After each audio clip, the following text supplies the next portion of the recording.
Hey everyone, welcome to Tent Talk, the Farmers Market podcast. This podcast is all about farmers markets, how to increase your market business success, and in our current climate, maximize safety while providing people with fresh food.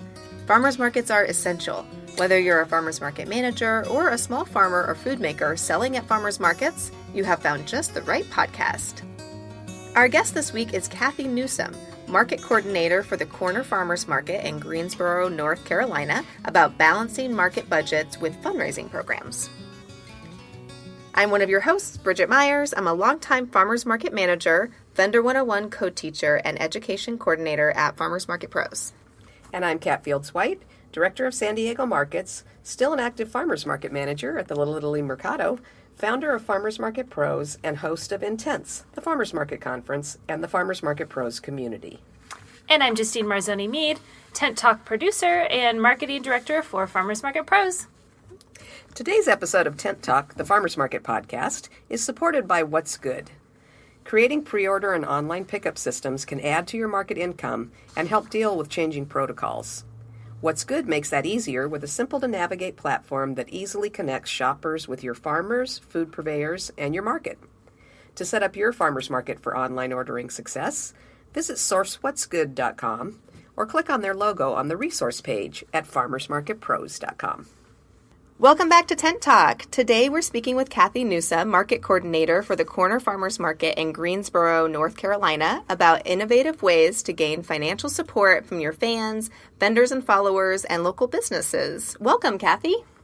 Hi, everyone. Hello. Thank you for being here.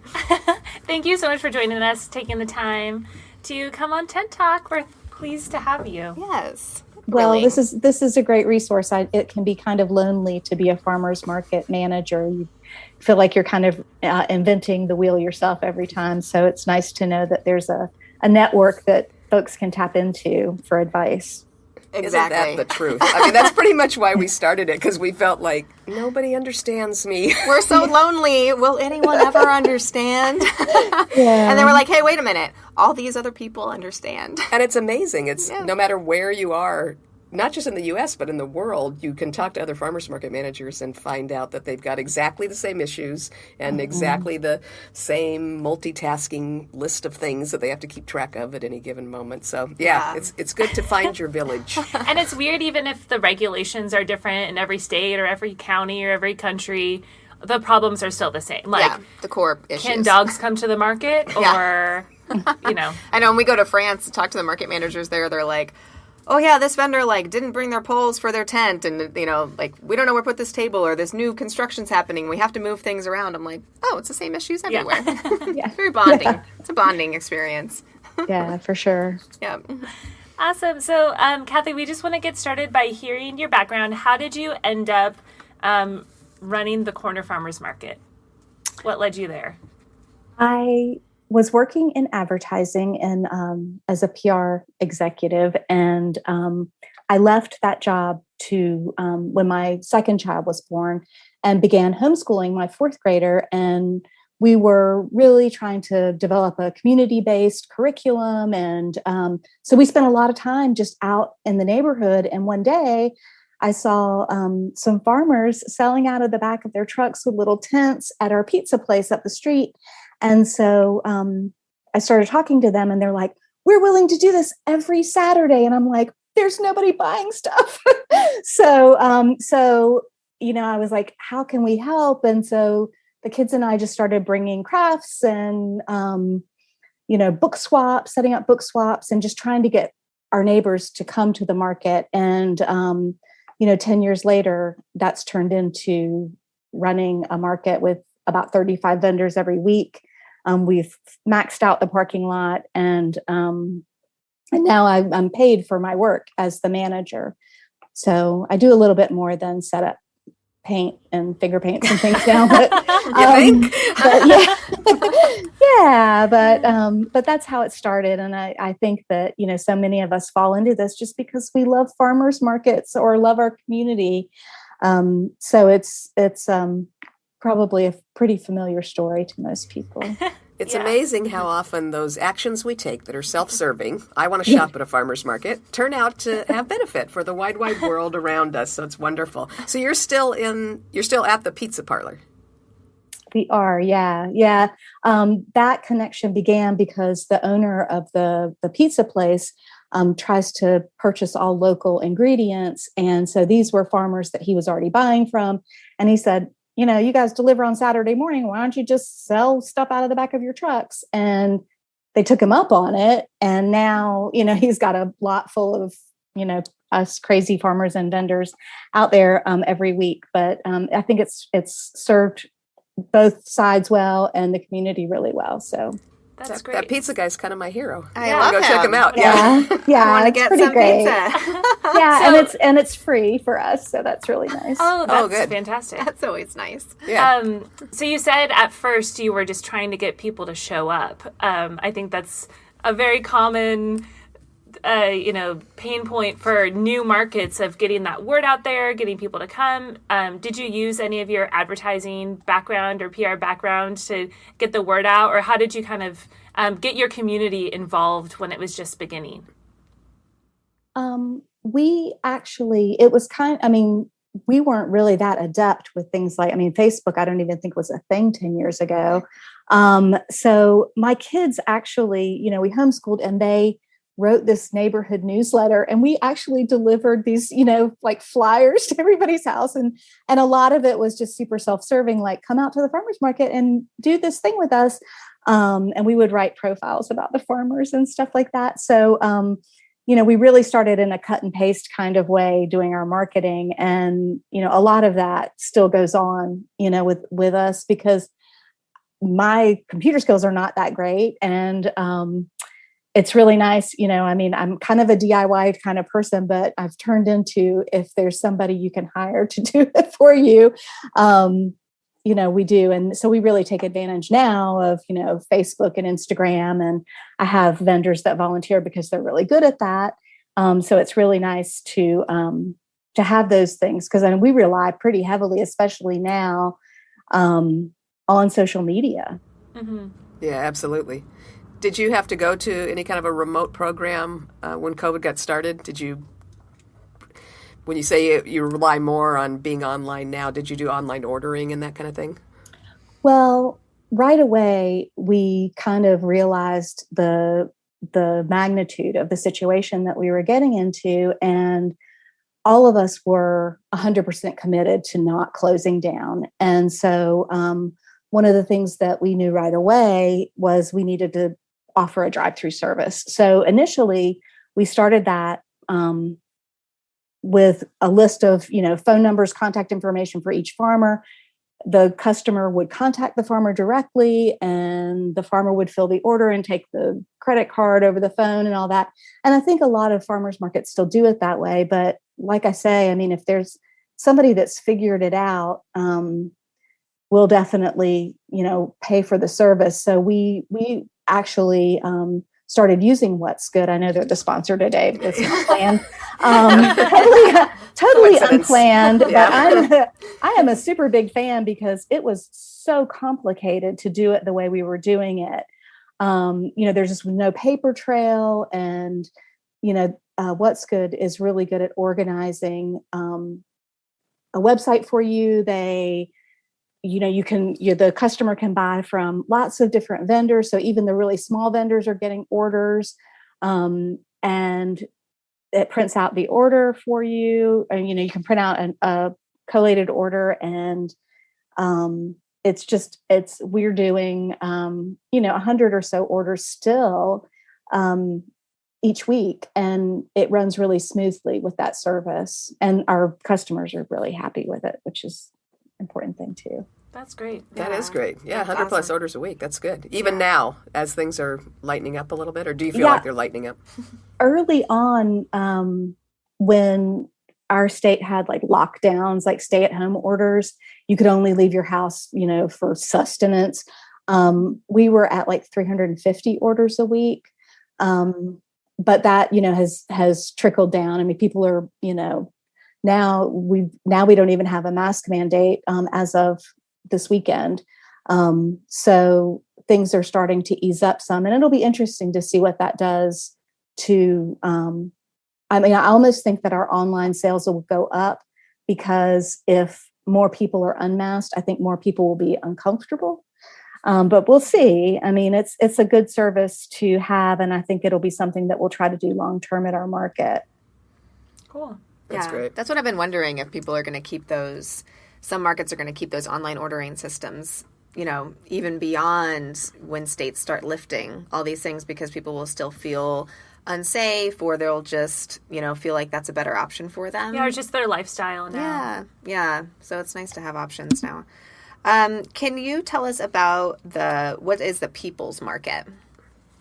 The People's Market is a lot like our market in a different neighborhood. The Glenwood neighborhood is a lower income area than our neighborhood. It backs up to a housing project. So they have a lot of SNAP customers, and we do a doubling program. So it's really worked out for both of our markets to kind of do what we're doing here, which is sharing resources and experiences to benefit each other. But we also share, grants and things like that. We'll work together to raise money. So that market and our market we call ourselves sister markets. Some of our vendors vend at each market because they're at different times. The People's Market is a Thursday night market. So yeah. But they have their own manager, and you just work with them? Yes. We actually have developed kind of an umbrella nonprofit that the manager of the People's Market and myself are on the board. And then there are a couple of other advisors that have a lot of experience with nonprofit and fundraising. So that's kind of where we intertwine, and we share some bank accounts, to share grant funding. But no, I don't have any management duties over there at all. We, fill in for each other sometimes because we do the same jobs, but they're totally separate markets. And the goal of our nonprofit is to mentor other markets in the area that would like to, create their own neighborhood farmers market. I know a lot of bigger cities have that kind of an organization, and we'd really like to encourage, each community to have its own farmers market, because I think, I've just seen what that can do for the neighborhoods that we're in. That's a really cool idea. Yeah. Kind of like big sister, or I need to call it a sister market, but just like working together, and using all the skills that you've developed over the last 10 years and kind of helping out another market to leverage those experiences for their own community.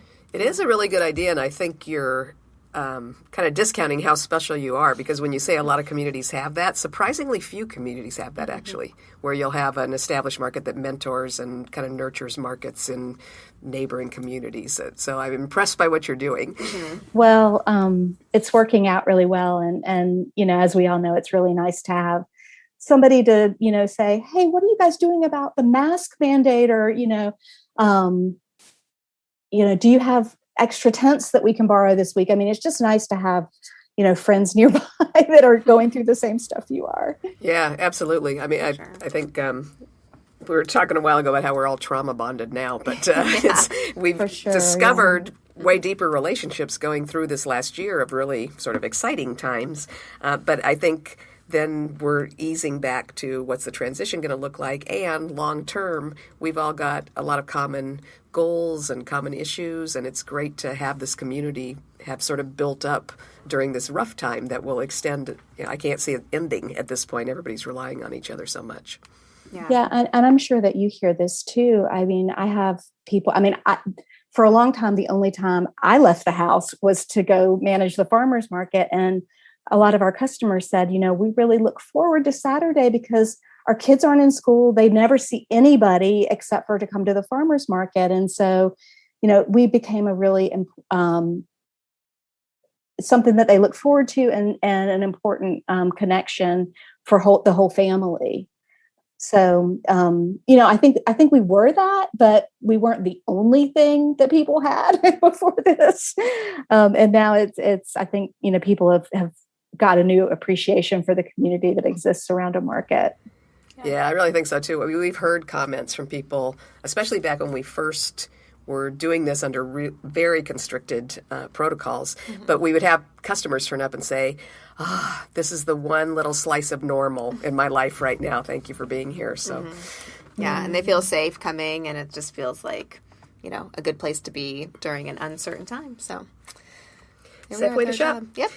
So one of the reasons we connected with you, Kathy, is because you had made a comment in a group conversation I was on online, and I wanted to dig a little bit deeper. It sounds like you've got a really robust program of market sustainers, you called them, which I think is probably like a Friends of the Market sort of program, but yours sounded like it went a little bit deeper and it had some interesting aspects to it. So at its core, is it called Market Sustainers, and is it something that they sign up for that has recurring donations, or how does that work?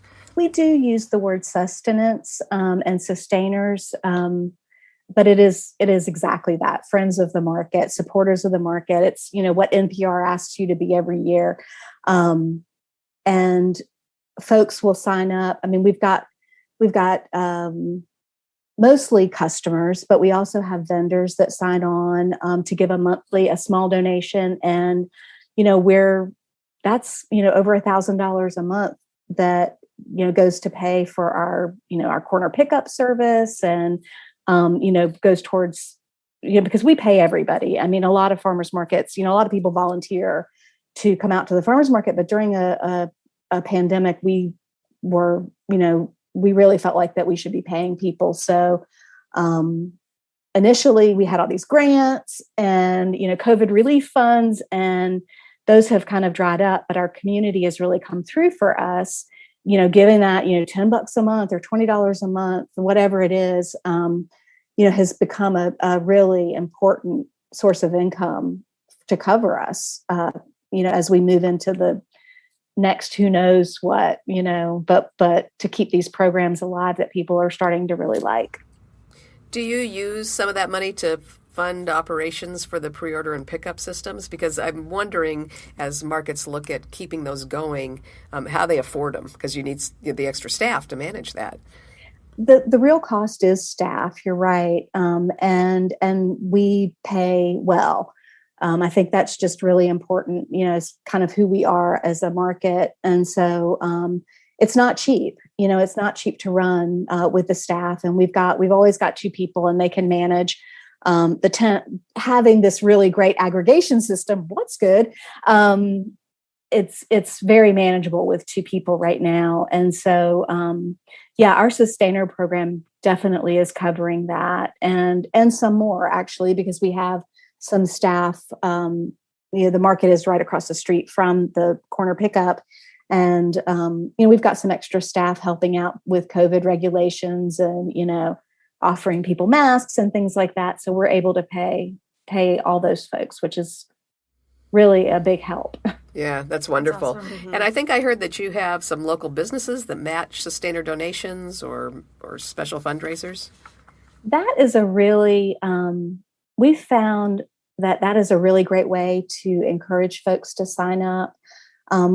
Sometimes like our vendors will say, hey, I'll, give $500, I want to make a donation to the market, and we'll encourage them to set, because nobody comes to you and says, I'll match every, they don't speak that language, but so you can say it's kind of a shell game, but like people say, I want to give you $500, and I'll say, hey, can we say that Elam Gardens will match, the next, or give a $50 bonus for every sustainer that signs up in the next month. Because people really feel like, I'm just giving $10, I don't know if I'm really going to, get off the pot and do that. And that bonus really, I think, motivates a lot of us to do it. And I think it says a lot for the company or the family or, the person behind making that donation. We actually had an advisor when we started out with, really needing to do some fundraising. There was a group called Fund for Democratic Communities that advised us that the smartest way to fundraise was to do sustainer programs. I think that for us, it really feels very natural. We have a lot of neighborhood loyalty. And those people want to give. And then there are people that can't get to the market, but they want to support the market. They want the market to be there. And so it's a way that they can contribute. And you're not asking people every month, can you give another $10? It's already set up. You're thanking people. And that is a lot more natural for me as a person, as a manager, to, be saying, thank you. Thanks so much, for, being a sustainer. And, rather than saying, hey, we need to hit you up again. So I think, I really recommend the sustainer programs. I think that people tend to continue to give once they're in it. And it adds up to be more money. I mean, somebody might think, oh, I'll give you $25, but they would also be just as likely to sign up to give you $10 a month for a year. That really, does add up.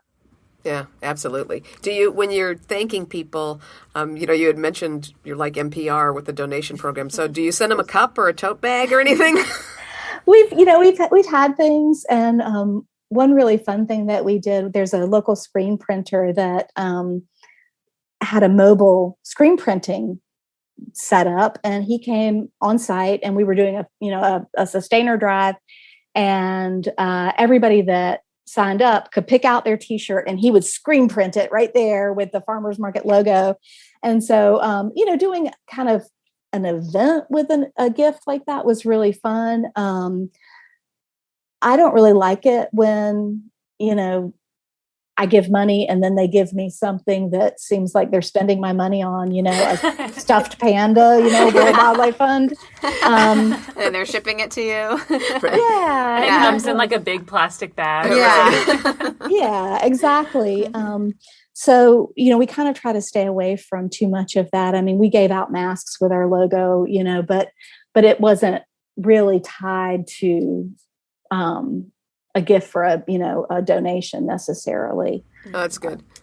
And then you've used you use a platform or a program called Snowball to operate that. Is that right? I think that Snowball may be the former name. I believe it's called @pay, like the symbol pay now. Oh, okay. If somebody was looking it up, Right. that would be what they would Google or whatever.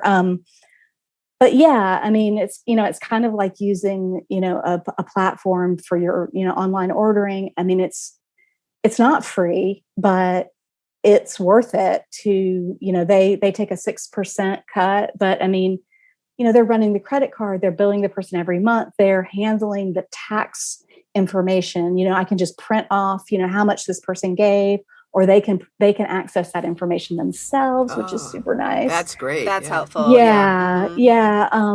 So, I mean, we looked, fairly hard to try to find a free platform. I mean, because we're a nonprofit, and we didn't find one. And really, the service it's kind of just worth it.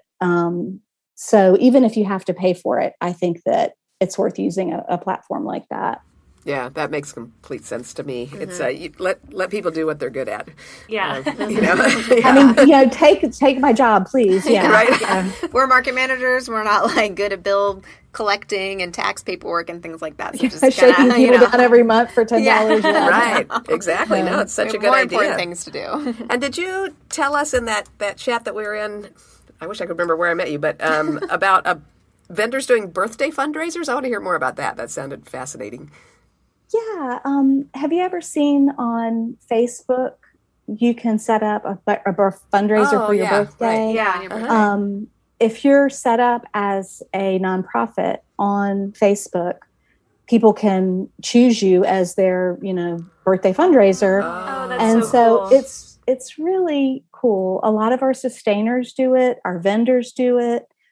Some of the folks that benefit from our SNAP doubling program do it. And the really amazing thing is people will tell the whole story, their whole story of why they love the market. Because I started selling my grandmother's pound cakes at this market, now I have this business, or, these are the folks that, make it possible for me to buy my daughter's gluten-free foods. I wouldn't be able to afford it otherwise, but because of their SNAP program, please, join me in supporting it. I mean, it's a really,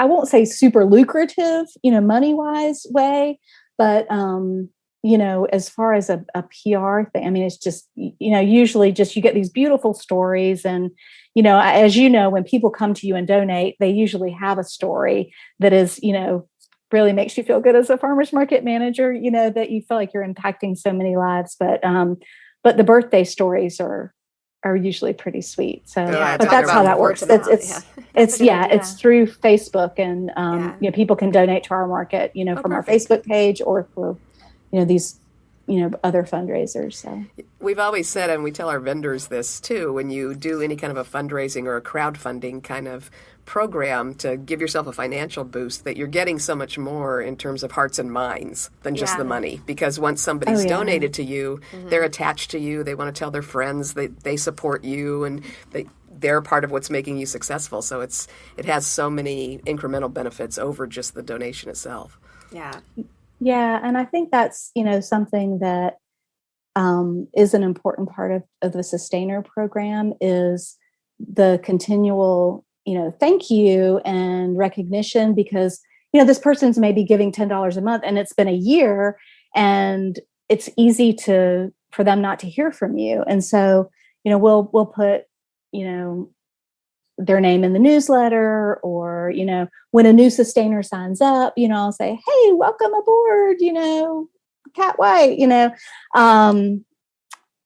it's, it's a lot to keep up with, but that's, like you say, connecting with people and their stories, telling their stories, hey, Palmer signed up this weekend, and the reason why is because, she met this farmer at the, whatever. So, I think there is a lot more than money involved with donations, and it's smart to leverage those stories, definitely. Yeah, the personal connection, I think, is just so great. I love it when people just leave us reviews and tell a little story about why they love the market, 5 stars. And I just feel like that when people see that, they are like, oh, I should go to this market. It has this strong connection to these people, and these people have these feel good stories. So also including a fundraising element with that just sounds like such a great way to sustain your market and bring in that extra revenue to then, provide more services and, help more of the community. So it's a nice, I think, from a PR perspective, my training in PR, an implied endorsement is so much more valuable than a paid endorsement, so, I was always, kind of trying to encourage people to go this route, to get media coverage and get, like this with, customers giving, this, giving us this credibility, this borrowed credibility from them, rather than just placing ads that we wrote that we say were great, Yeah.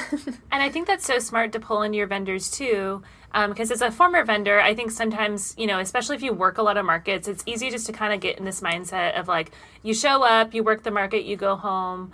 But I always really appreciated working at the markets that obviously, they're connecting with the community, they're showing up to events, they're putting money into advertising, and they're really building up their names so people are coming to the market, and getting the vendors involved in those birthday fundraisers kind of just gives them ownership of the market too, and it's kind of hey, the more funds that the market has, the more they can put back into the community, the better your experience as a vendor is going to be, the more invested the shoppers are going to be. It kind of, it works for everybody. And I think that's another thing that just vendors forget. It is a weird relationship between vendors and farmers markets, and you kind of both work for each other.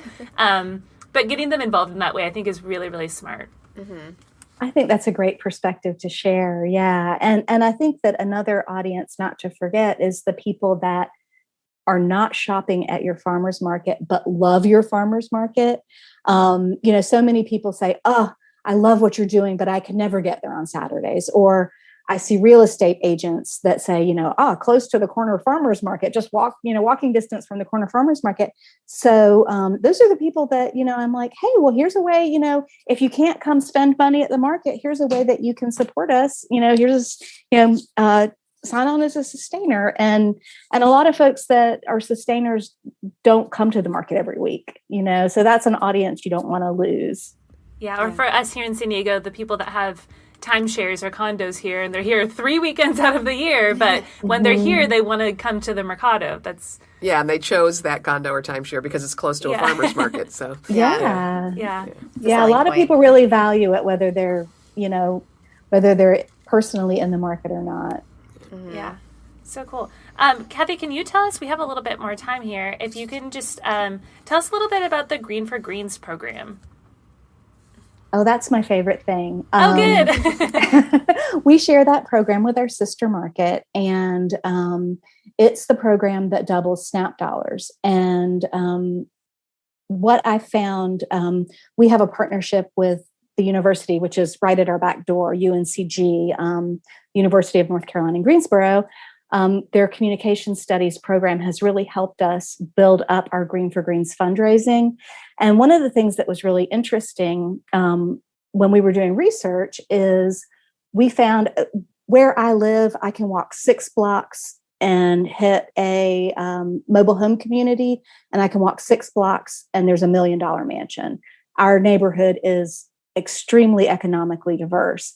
But when we were talking to the people that live in the mansions about donating to a SNAP doubling program, once they even understood what SNAP was, they said, oh, well, there's nobody in this neighborhood that needs that.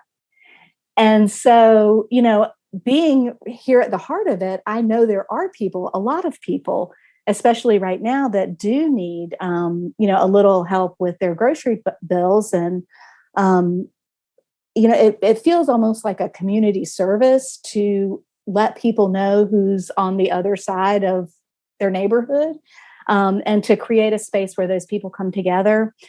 So that program, we call the fundraising program Green for Greens. We run that through our nonprofit, and we share it with the People's Market. And a lot of it is grant funded. The sustainer program, we like to use, you're a sustainer of the corner market or the People's Market.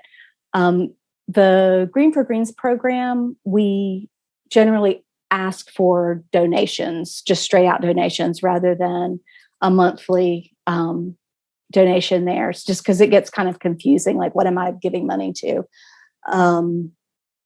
But yeah, I mean, that's been a really important program and a way that our market has grown, because we talk about it all the time. And so people who are newly getting SNAP or the PEBT know that we have this and it's normal here. You can come and, the person ahead of you or behind you, or, the person that from PTA, maybe also using SNAP, that it's not a weird stigma at our market to use that. So, I mean, I really like to be able to talk about it, and I love that we can double $50 a week for a family. That's great. Yeah. Yeah.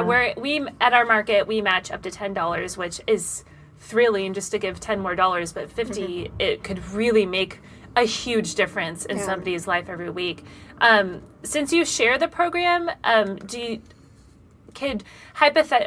share your EBT SNAP? Like, could I go on a Thursday to your sister market and get the matching program, and then also go on a Saturday to your market and get the match? Yes. Yeah. I mean, it would be pretty hard to track if somebody had been to the other market. And so, and really, I mean, if you want to spend $200 at our markets, I mean, I've got no problem with that. And we also accept the tokens from each other's market. So I'll say, like, hey, if you don't use them all up today, Thursday night, go get dinner. And, so it's a way to feed folks that are in our neighborhood to that market and vice versa. So it builds new customers for sure between the two markets. That's really handy. That's a great program. to have more. Yeah. Did you approach the university, or did they approach you for their part in this? They, the way that it happened was the National Communications Association gave out grant funding, and it's, I'll get this wrong, Community Collaboration for Change is the program. And so they looked for groups, nonprofit groups that were doing interesting things in the community that students may be able to support. And I really love it because when I was in school, a communications degree was learn how to sell a product and make money. And this is, learn how to communicate to change your community. So the kids that are coming out of the program are just, I won't say activists, but they care about the community and they know how to use their powers for good. So we've worked with them, and some of the most powerful things that they've done for us is helped us do research. I think people might tell a group, a professor and a group of students different things than they would tell me about, donating to the market or how they feel about, people that use SNAP or whatever. So yeah, I mean, they put the grant out there and we applied for it, and that's how we got it. That's great. Awesome. Yeah, that's really cool. I love that. And as somebody with a master's in communication studies, I approve. You approve? Yeah, it feels good. It feels good to use those skills for the good of your community, for sure. For sure. Yeah. Justine is definitely using her degree for the power of good. Mm-hmm. Right? Thank you. That's right. Promoting farmers markets and helping people eat nutritious food. How much bigger good could you be supplied? Yeah. And it's cool for those students too I know, like in college, I also was in academia for a while and taught. It is hard to like get your students involved in the community. So like I would give assignments and be like, go do this research program and meet somebody in the community. But like that's kind of hard to actually do. So it's great that you're giving them an opportunity to get involved and to apply themselves and learn about the people living around them. And just from like a community standpoint, I think that's really productive. Mm-hmm. Yeah, good for everybody. Yeah. Yeah. Yep. So what's next for the corner market? Oh, we're always fundraising. There we go. And when I think about it, when I first started volunteering, if I had been told how much fundraising my job would have entailed, I probably would have backed away. But it's actually ended up not being like I thought it would be, if that makes sense. I love this community, and I really believe in what I'm selling and what I'm asking people to invest in. So it's not as painful as I would have thought. I'm not selling wrapping paper for, the PTA. Not that there's anything wrong with that. Yeah, I may be one day. But yeah, I mean, I really have enjoyed fundraising because I love to talk about the programs that we do at the market and love to let people know about it. So it's been a surprisingly pleasant part of my job, if that makes sense. Oh, that's good. Yeah, that's nice. Yeah. I feel like they're interested in it, and especially if they're shopping, it's like something that's part of their lives. It's not kind of an obscure, like, oh, I feel passionate about, local food. But if they're actually there, if they're being, they're a part of the community, it's like, hey, like help support this so that this community can be sustained. Then I feel like you're making the shoppers feel great about supporting it, and then, you're getting the funds, and so it's just a kind of win-win for everybody. Absolutely. Yeah. Let's make fundraising fun again. We put the fun in fundraising. Fun and fundraising. It feels very nerdy to say that, but yeah. It's all right. We're all on the same team, right? Yeah. Awesome. Yeah, I don't think that people should be afraid of this, taking a farmer's market manager position because they see how much fundraising you have to do. Yeah. I think that if you love it, it's just okay. Yeah. It's an okay part of the job. Yeah, for sure.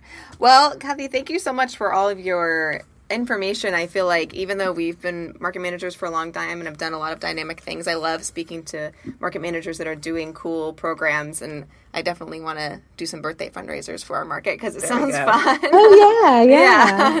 And yeah, your markets sound fantastic, and we will be sure to just keep in touch and kind of keep an eye on, what's going on over there if we get out to North Carolina. Oh, we will. Oh, we will. I like North Carolina, I actually. like that pizza I've been place. there. Yeah, we're going for there pizza. once. We're going to the market. Yes. We're ready to go. We're ready. When it's safe. That's right. When it's safe to Yeah. travel. And good We'll luck be with there. your mask mandate being lifted and how that works at the market. We will be keep us thinking about posted. you. Yeah, it's not a place I really am excited to go back to. The iffiness of the masks, but you can probably relate. Not having the state have your back to say you have to wear a mask isn't a great place to be. But Yeah. we'll get It makes there. it so hard. Yes. Yeah. Thank you for doing the good work and keeping people safe anyway. Standing on your own to keep people safe. It's so nice to chat with y'all. Thanks for having me on. Thank you Thanks so so much, much, Kathy. Kathy. We'll talk to you soon, hopefully. Okay. All right. Bye. Everybody. Thanks for listening to Tent Talk today, and big thanks to What's Good for helping markets and farmers to make pre-orders and online ordering simple, and for supporting Tent Talk, the Farmers Market podcast. Find What's Good at sourcewhatsgood.com or click on their logo on the resource page at farmersmarketpros.com. Farmers markets are all about community, and all of us, operators, farmers, and vendors, keep learning. Connect with people just like you from various parts of the country and share what's happening in your area in the terrific conversations over in our private Facebook group, the Farmers Market Pros Community. Please find us there, answer the 3 qualifying questions, and join the group. You can also message us on Instagram at Farmers Market Pros or email us at connect@farmersmarketpros.com. If you're just getting started in farmers markets, check out our Vendor 101 online course at farmersmarketpros.com. Thanks for listening to Tent Talk. Please leave us a review on iTunes, Stitcher, Spotify, YouTube, or wherever you access your podcast, and tell us and others how you're enjoying Tent Talk. If you are listening on YouTube, give us that thumbs up. And be sure to subscribe to our podcast so you don't miss the next episode. Tent Talk, the Farmers Market podcast, is proudly produced by Farmers Market Pros, where passion meets profit. Today's episode was recorded and edited by Justine Marzoni Mead. Original music by David Mead. Thank you so much for listening today, and we will have another great episode next week, so tune in.